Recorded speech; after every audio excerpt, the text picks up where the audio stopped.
In contemporary international relations, China has increasingly demonstrated a model of influence expansion that differs from that of traditional great powers.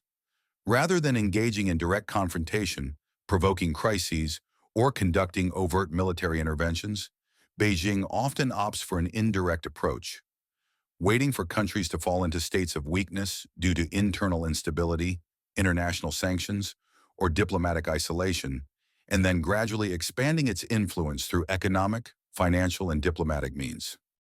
The core characteristic of this strategy is not the creation of crises, but the exploitation of crises that already exist. When a country loses support from the West or falls into a situation of capital shortages and diminished international legitimacy, China appears as a partner willing to provide rapid resources, infrastructure investment, credit, trade, and diplomatic backing. However, such assistance is rarely unconditional. Over time, it creates relationships of dependence in which the recipient country's capacity for policy autonomy is increasingly constrained. In Southeast Asia, this model is clearly reflected in Myanmar, Laos, and Cambodia. In Myanmar, following the military coup, the junta faced severe Western sanctions, diplomatic isolation, and widening internal conflict. In that context, China neither openly defended acts of repression nor played a role in creating the crisis, but instead stood aside and observed the Western withdrawal.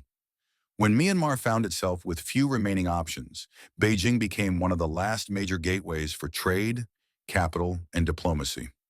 Elections in Myanmar, although still held, have been more formalistic than genuinely competitive. For China, the key concern is not the freedom of elections, but the existence of a government that exercises effective control and is willing to cooperate. When political choices are narrowed, de facto sovereignty is eroded, even if democratic institutions continue to exist in name. In Laos, the small size of the economy and the heavy burden of infrastructure debt mean that all strategic policy decisions must take China's interests into account.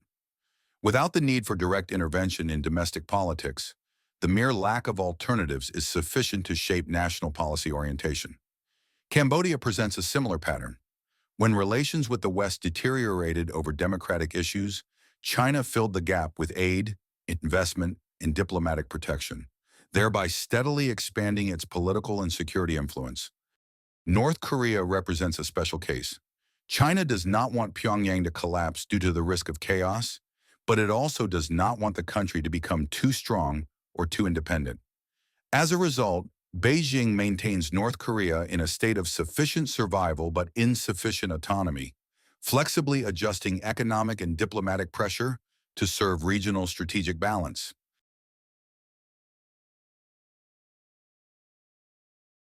This model of indirect intervention is not confined to Asia. In Sri Lanka, a debt crisis and foreign exchange shortages paved the way for Chinese-funded infrastructure projects. When the country was unable to service its debts, it was forced to lease the strategic Hambantota port on a long-term basis, creating lasting strategic leverage for Beijing. Although elections continue to take place, successive governments must consider China's interests when formulating policy. In Pakistan, the China-Pakistan Economic Corridor, CPEC, was promoted in a context of capital shortages, energy deficits, and strained relations with the West. China did not install governments by force, but national priorities, particularly in security and foreign policy, have increasingly been shaped by the interests of Chinese projects.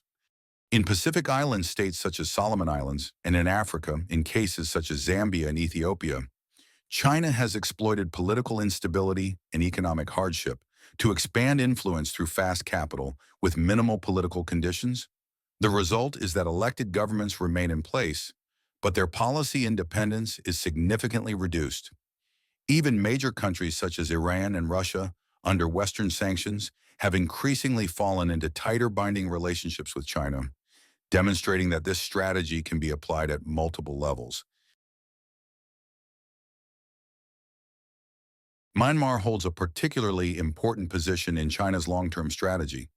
It is the only land-based gateway that allows China direct access to the Indian Ocean, reducing reliance on the Malacca Strait, a strategic choke point in the event of a major crisis.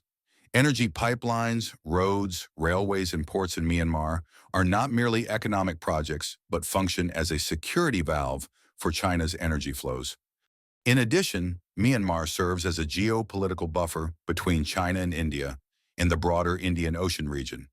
Keeping Myanmar within its orbit allows Beijing to push strategic confrontation lines farther from its own borders, while maintaining influence without deploying overt military forces.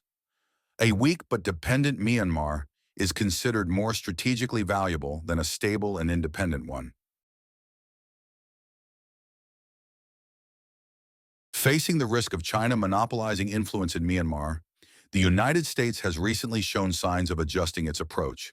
The selective easing of certain sanctions and the termination of some protective mechanisms are viewed as pragmatic steps aimed at preventing Myanmar from being pushed entirely into Beijing's orbit. This adjustment is not intended to improve human rights conditions or change the nature of military rule, but rather to create limited alternative options for Myanmar, thereby slowing the process of absolute dependence on China. However, due to geographic constraints and limited economic engagement, the United States is unlikely to compete directly with China in Myanmar. China's strategy of expanding influence based on timing, dependence, and a lack of alternatives has proven effective in the short and medium term. It allows Beijing to increase influence without military confrontation or overt intervention. However, the strategy also has limitations. It creates dependence but does not generate long-term trust. Countries drawn into China's orbit often seek to exit once alternative options emerge.